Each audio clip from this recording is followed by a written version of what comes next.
Darcy Kowal, age 21, of Shorewood, Illinois, was killed on Thursday, June 4, 2015, along with her friend when her car crashed with a semi-truck early Thursday morning on I-55 in southwest suburban Callahan. She and a friend were in a Buick Regal traveling northbound on I-55 just north of Bluff Road about 1 a.m. when the car struck the rear of a semi, according to Illinois State Police. The Buick overturned across the left lane into the center median, ejecting both the driver and the passenger, police said. Neither were wearing seat belts. The driver, Tyler Fox of Callahan, and the passenger, Darcy Kowal of Shorewood, were pronounced dead at the scene. The driver of the semi was not injured, police said. Darcy attended Columbia College in Chicago and was a recent student at DePaul University. She graduated from Minooka High School, class of 2012. 20-year-old Carly Jackson of Plainfield died of a drug overdose on December 6, 2014. Jackson was found by police at about 7:15 p.m. after authorities received a call about an unresponsive woman in a room at the Council Courts Motel in Aurora Township, according to the Kennel County Sheriff's Office. A deputy and an officer from the Oswego Police Department arrived on the scene before paramedics and found Jackson was not breathing and did not have a heartbeat, police said. The responding deputy and officer began CPR and continued until Oswego paramedics arrived. Jackson was taken to Rush Copley Medical Center, where she was pronounced dead. An autopsy conducted by the Kane County coroner's officer later showed that she had died of a drug overdose. Eric Yarko, 21, also of Plainfield, was later taken into custody by police and charged with drug-induced homicide. It is believed that Yarko gave Jackson a lethal dose of heroin that eventually killed her and was present at the motel room where she died. Jackson was a 2012 graduate of Plainfield Central High School, where she excelled in basketball and softball. She attended Lewis University in Romeoville, where she is a member of the women's softball team. Jackson was employed at the Dunkin' Donuts near the Louis Joliet Mall.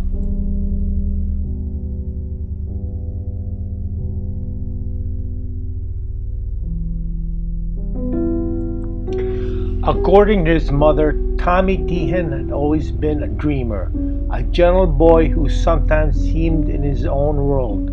But those dreams may have ended a 13-year-old's life in a senseless train accident. On November 12, 1991, Dehan was walking along a railroad track, daydreaming and unaware of an approaching train traveling at a high speed. The train, unable to stop, struck and killed Tommy. Today, this handsome boy is buried along with his grandparents. He would have been in his 40s today had he not gotten killed. I wonder how his life would have been like. I bet he would still daydream. Shane Andrew Callahan, age 15, of Plainfield, passed away peacefully at home on Tuesday, October 22, 2019.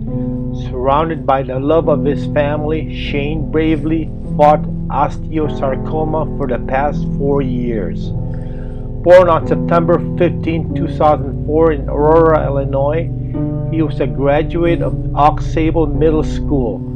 Shane was a smart, compassionate, and funny young man who liked playing baseball and basketball, riding his bike, and spending time with his family and friends. He also loved fishing, football, and gaming, especially PlayStation. Rest in peace, Shane.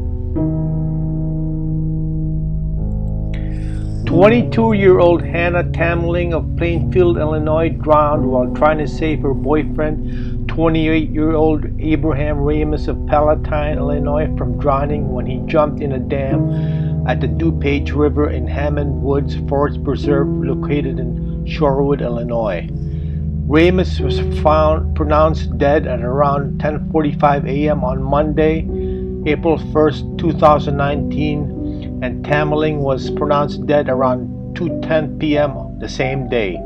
The two were pulled underwater late Sunday afternoon on March 31st. Officials said that they never knew why Ramus went into the water because the only apparent eyewitness, Tamling, also died. Tamling jumped into the water trying to save her boyfriend. Authorities have said that Ramus and Tamling were regular visitors to the Hamel Woods Forest Preserve. The couple was seen struggling in the water about 5:50 p.m. A witness stated that Ramus went in the water first, and then Hannah saw him in distress, entered the water to help him.